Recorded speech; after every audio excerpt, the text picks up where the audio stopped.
오늘 우리에게 주시는 생명의 말씀은 요한복음 21장 1절에서 7절 말씀입니다. 이번 주간 암송 말씀이 신명기 6장 5절 말씀입니다. 우리 같이 한번 암송하도록 하겠습니다.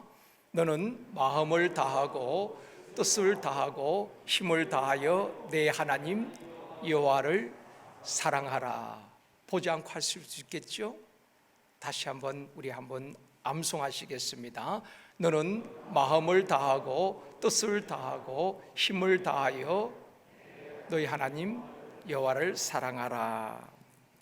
올 한 해 동안 무엇보다 하나님을 사랑하고 하나님의 사랑을 입는 우리 모두가 되어지기를 원합니다.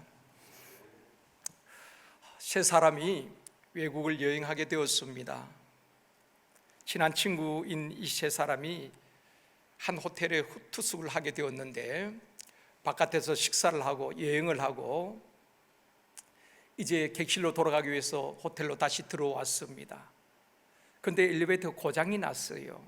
그들이 묵고 있는 객실은 30층인데 언제 고쳐질지 모르니까 그냥 운동 삼아 30층까지 걸어 올라가기로 그렇게 이야기하고 30층까지 쉬엄쉬엄 올라가는 것입니다. 그냥 가면은 지루하니까 지금까지 살아오면서 행복했던 순간들, 좋았던 일들을 서로 이야기하면서 계단을 오르기로 한 것입니다. 첫 번째 친구가 사업을 하는데 사업을 하면서 많은 어려움도 있었고 IMF도 겪고 그런 고비고비를 넘기면서 성공한 자신의 성공담을 이야기하고 또 들으면서 올라가다 보니까 10층까지 올라왔습니다. 두 번째 친구가 또 이야기합니다.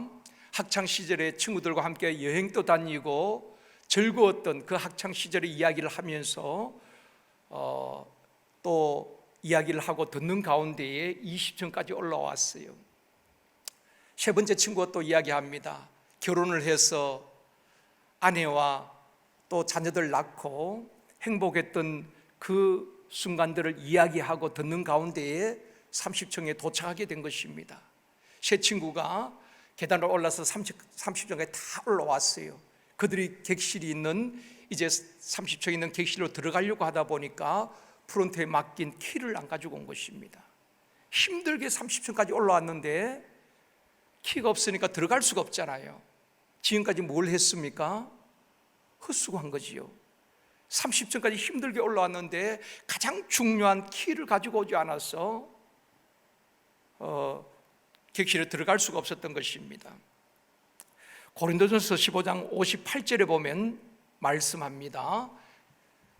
고린도전서 15장 58절입니다. 같이 읽습니다. 너희 수고가 주 안에서 헛되지 않은 줄 알미라. 당시 고린도 교회에 보면은 부활이 없다, 또 부활을 믿지 않는 사람들이 있었습니다. 그래서 고린도 교회 안에 있는 성도들조차도 정말 부활이 있을까? 우리가 이렇게 주님을 믿고 수고하는 것이 헛되지 않는가? 그런 의심을 갖는 사람들이 꽤 있었던 것 같습니다. 그래서 고린도전서 15장을 부활장이라고 말하잖아요. 사도 바울이 고린도 교회 성도들을 향하여서 부활의 확실성에 대해서 이야기하고 있는 것입니다. 의심하는 그들을 향하여서 예수 그리스도의 부활이 확실하다는 것을 이야기하면서 마지막 58절에 뭐라고 말한가 하면은 결코 흔들리지 말아라. 부활이 없다고 말하고 너희들의 수고가 헛되다고 말하는 그들의 말에 흔들리지 말아라. 그렇게 권면을 하고 있는 것입니다. 그러면서 너희들의 수고가 주 안에서 결코 헛되지 아니하리라고 말씀하고 있는 것입니다.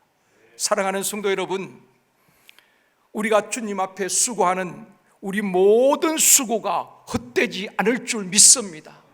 여러분의 헌신이 헛되지 않을 줄 믿습니다. 추운 날 차량 운행을 하고 봉사를 하고 주차 안내를 하는 우리 모든 성도들의 헌신이 헛되지 않습니다. 그리고 여러분의 기도가 결코 헛되지 않을 줄 믿습니다. 새벽마다 교회 나와서 기도하는 분들, 또 가정에서 기도의 골방에서 성령 안에서 무시로 기도하는 여러분의 기도가 결코 헛되지 않을 줄 믿습니다. 반드시 응답될 줄 믿고 여러분 기도하셔야 되는 것입니다.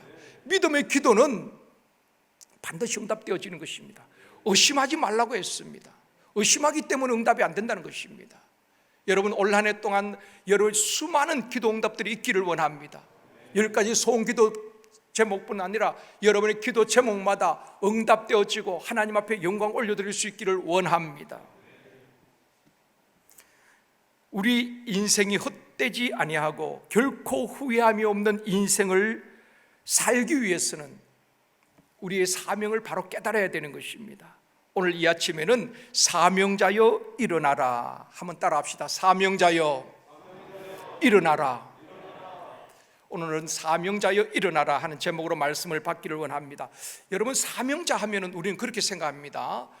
목사님들이나 선교사님들이나 또 기도 원장님들이나 특별한 사역을 하는 분들을 사명자라고 생각합니다. 아닙니다. 우리 모두는 하나님의 부름받은 사명자입니다. 사명이 없는 사람은 한 사람도 없어요. 우리는 다 하나님께서 그냥 부르신 게 아닙니다. 하나님께서 목적을 두고 사명을 우리에게 주신 것입니다. 생명이 있다는 것은 사명이 있다는 것입니다. 우리의 사명 끝나면 하나님께서 불러가시지 않겠습니까?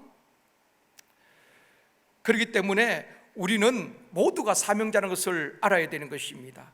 2022년 하나님이 주신 사명을 깨닫고 사명 감당하며 살아가는 저와 여러분이 되어지기를 주님의 이름으로 축원합니다. 첫 번째로 사명을 잃어버린 제자들입니다. 시편 49편 20절 말씀입니다. 같이 읽겠습니다. 존귀하나 깨닫지 못하는 사람은 멸망하는 짐승 같도다. 사람이 얼마나 존귀합니까? 하나님의 형상대로 지음받은 존귀하지만은 깨닫지 못하는 사람은 멸망하는 짐승 같다고 말하고 있는 것입니다. 여러분 짐승은 깨닫지 못해요. 아무리 짐승에게 여러분 사람이 말을 한다 해도 잘 깨닫지 못하는 것입니다. 짐승은 보아도 들어도 깨닫지 못합니다. 그러나 사람들은 보고 듣고 깨달아야 하는 것입니다. 깨닫지 못하는 사람은 멸망받을 짐승 같다는 것입니다. 바로 왕은 10가지 재앙을 다 당하면서도 깨닫지 못한 것입니다. 결국 어떻게 됩니까? 11번째 재앙을 당하지요.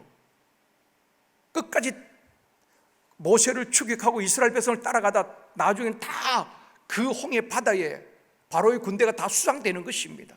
깨닫지 못하니까 결국 다 멸망하는 것입니다. 사랑하는 성도 여러분, 저와 여러분 깨닫고 살기를 원합니다. 단 하루를 살아도 깨닫고 살아야 되는 것입니다. 사도행전 20장 24절에 말씀합니다. 같이 읽겠습니다. 내가 달려갈 길과 주 예수께 받은 사명 곧 하나님의 은혜의 복음을 증언하는 일을 마치려 하면은 나의 생명조차 조금도 귀한 것으로 여기지 아니하노라. 바울의 고백입니다. 아마 바울은 주 예수께 받은 사명, 그 사명이 무엇입니까? 하나님의 복음을 증언하는 것입니다. 예수 그리스도의 증인된 이 복음을 전하는 일을 마치려면 자기 생명까지도 귀하게 여기지 않는다고 말하고 있습니다. 사명에 자기 목숨을 걸었다는 것입니다. 사랑하는 성도 여러분, 사명을 잘 감당하면은 우리 하나님께서 모든 것 책임져 주실 줄 믿습니다. 리빙스턴은 이런 말을 했지요. 사명자는 죽지 않는다. 그 사명 다할 때까지는. 저는 참 그 말을 좋아합니다. 사람은 죽지 않는다. 그 사명 다할 때까지는 하나님께서 지켜주신다는 것입니다. 사명을 잘 감당하는 성도들의 가정을 하나님이 지켜주실 줄 믿습니다.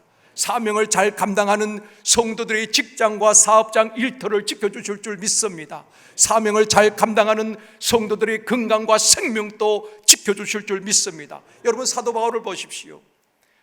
복음을 전한 그 바울을 죽이기 위해서 사도행전 23장에 보면 유대 젊은이들이 유대 청년 40명이 결사대가 조직이 되어 있습니다.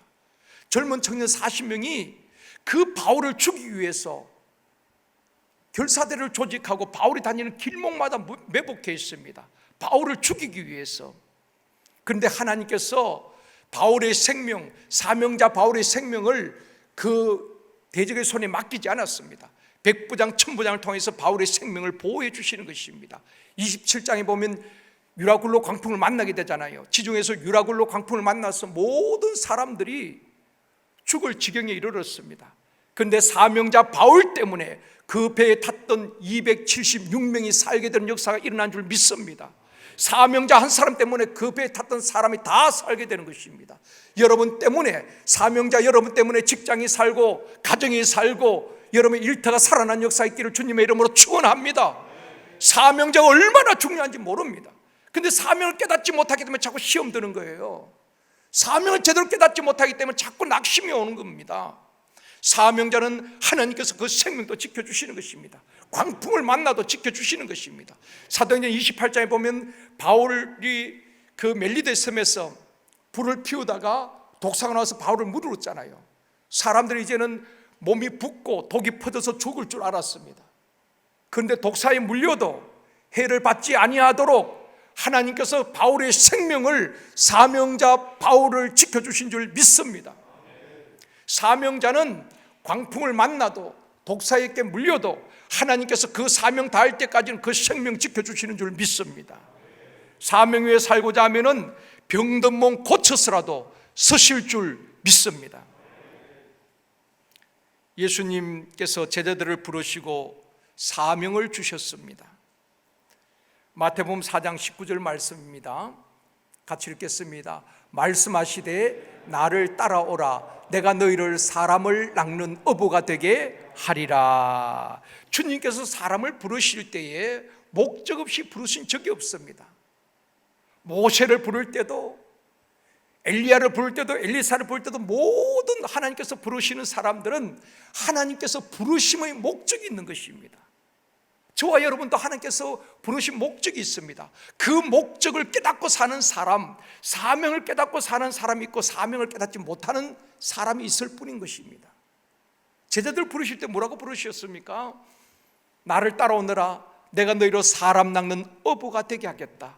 영혼을 구원하는 정인된 삶을 살게 하겠다는 것입니다.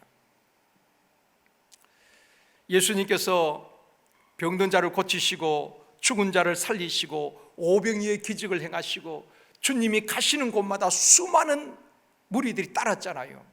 그러니까 제자들이 얼마나 흥분했겠습니까? 제자들은 기대에 부풀어 있었을 것입니다.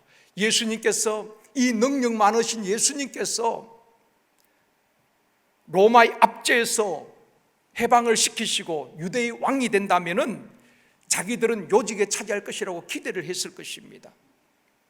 그래서 한 사람은 우편에 앉게 하고 한 사람은 좌편에 앉게 해달라고 청탁을 하기도 하고 누가 더 높은 자리에 오를 것인가 그 문제로 다투기도 한 것입니다. 그런데 예수님께서 십자가에서 처참하게 죽으시자 제자들은 꿈도 비전도 다 사라져버린 것입니다.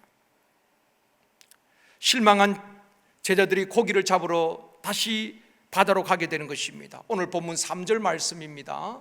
같이 읽겠습니다. 시몬 베드로가 나는 물고기 잡으러 가노라 하니 그들이 우리도 함께 가겠다 하고 나가서 배에 올랐으나 그날 밤에 아무것도 잡지 못하였더니 꿈도 비전도 다 사라져 버렸어요. 그러니까 베드로가 나 고기 잡으러 갈란다. 그러니까 다른 제자들도 형님 저도 따라가겠습니다. 6명이 따라갔어요. 베드로를 포함해서 7명의 제자들이 옛날 직업으로, 옛 모습으로 다 돌아가 버렸다는 것입니다. 사랑하는 성도 여러분, 제자 훈련을 받아도 그렇게 열정적으로 사역을 하던 분들도 비전이 사라지고 꿈이 사라지면 옛 모습으로 돌아가는 거예요. 그렇기 때문에 우리는 늘 비전을 생각하고 하나님의 부르신 그 부르심을 늘 잊지 말아야 되는 것입니다. 그 사명을 잃어버리니까 제자들은 다 옛 모습으로 시계 테이프가 풀려지듯이 사명을 잃어버리고 옛 직업으로 돌아가 버린 것입니다. 두 번째로 사명을 회복시켜 주신 예수님이십니다. 부활의 주님이 디베라 호숫가에 고기 잡고 있는 베드로와 제자들을 찾아오셨습니다. 그리고 5절에 이렇게 묻고 있습니다. 같이 읽겠습니다. 예수께서 이르시되 얘들아 너희에게 고기가 있느냐 대답하되 없나이다. 주님께서는 우리에게 먼저 물으십니다. 실패의 고백을 물으셔요. 얘들아 너희에게 고기가 있느냐? 이 말은 무슨 말일까요? 여러분, 우리도 이 질문 앞에 서야 되는 것입니다. 그 제자들 사명을 잃어버리고 하나님 주신 비전을 잃어버리고 다시 옛 직업으로 옛 모습으로 돌아간 그들을 향하여서 주님은 얘들아 너희에게 고기가 있느냐?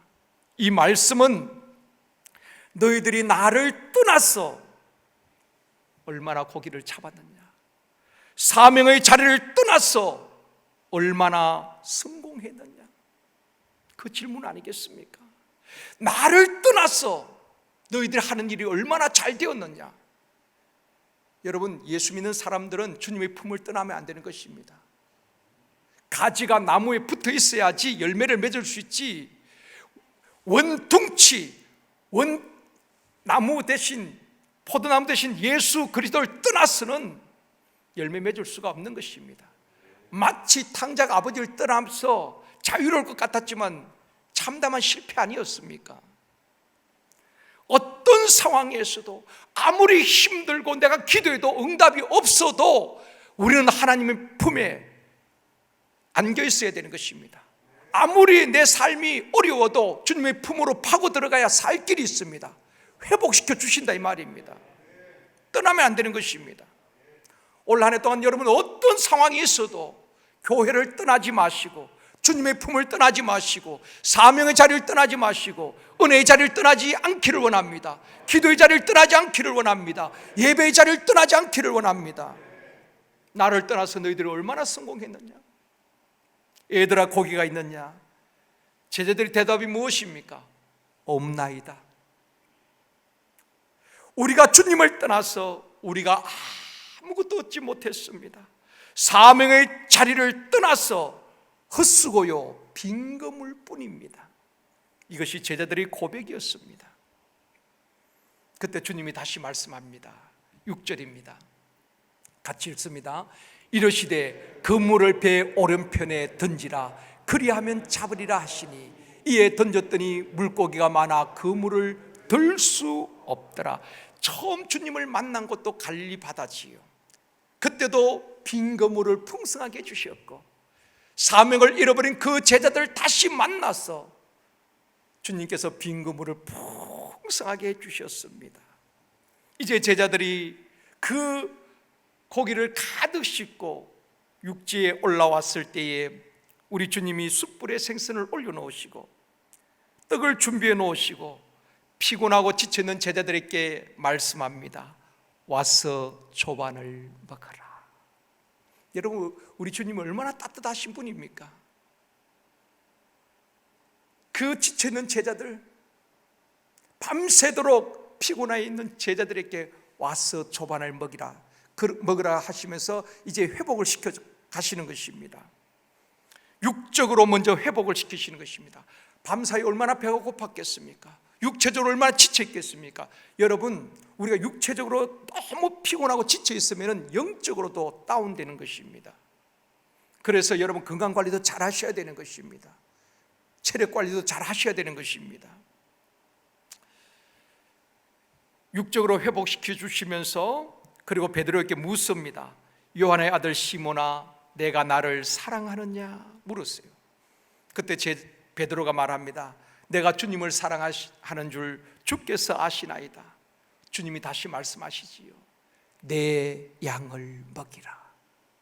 내 양을 먹이라. 다시 한번 사명을 회복시켜 주시는 것입니다. 제자를 부르신 목적이 사람 낚는 어부고 양떼를 치는 것입니다. 그 사명을 다시 한번 회복시켜 주시는 것입니다. 내 양을 먹이라. 우리 샘터장님들, 우리 교사들, 여러분 샘터장이 뭡니까? 교사가 뭡니까? 말씀으로 영혼을 살리는 것 아니겠습니까? 다시 한번 주님의 음성을 들을 수 있기를 원합니다. 내 양을 먹이라. 가장 귀한 사명입니다. 사람을 세우는 만큼 귀한 게 어디 있겠습니까? 여러분 가정에서 가장 귀한 것이 무엇입니까?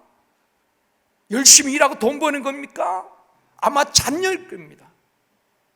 자녀를 잘 돌보고 그들을 양육하고 세우기 위해서 힘써 일하고 돈을 벌어서 그 자녀들을 양육하고 키우는 것 아니겠습니까? 여러분 교회에서 사람을 양육하는 만큼 귀한 것은 없습니다. 내 양을 먹이라. 우리 모두에 주신 사명인 줄 믿습니다. 말씀으로 가정의 자녀들을 양육해야 되는 것입니다. 그냥 승고하기만 바라지 마십시오. 정말 그들의 영혼이 잘 되고 범사가 잘 되어야 하는 것입니다. 그 영혼을 위해서 기도해야 하는 것입니다. 내 양을 먹이라. 그 사명을 다시 한번 확인시켜 주시는 것입니다. 한결같이 사명에 사로잡혀 달려가는 사람들 많지 않습니다. 모세는 사명 받을 때 나는 할 수 없다고 거절하지요. 엘리야도 사명을 감당하다가 탈진하고 광야로 가서 로뎀나무 안에서 죽겠다고 구한 적도 있습니다. 그런데 하나님이 다시 찾아오셔서 만나주시고 사명을 회복시켜 주시잖아요. 베드로와 제자들도 사명을 놓아버리고 엠마오스로 돌아갔지만은 주님이 찾아오셔서 사명을 다시 회복시켜 주시는 것입니다. 이 아침에 다시 한번 성령님께서 우리의 사명을 깨닫게 하여 주시기를 원합니다. 사명을 감당할 능력을 주시기를 원합니다.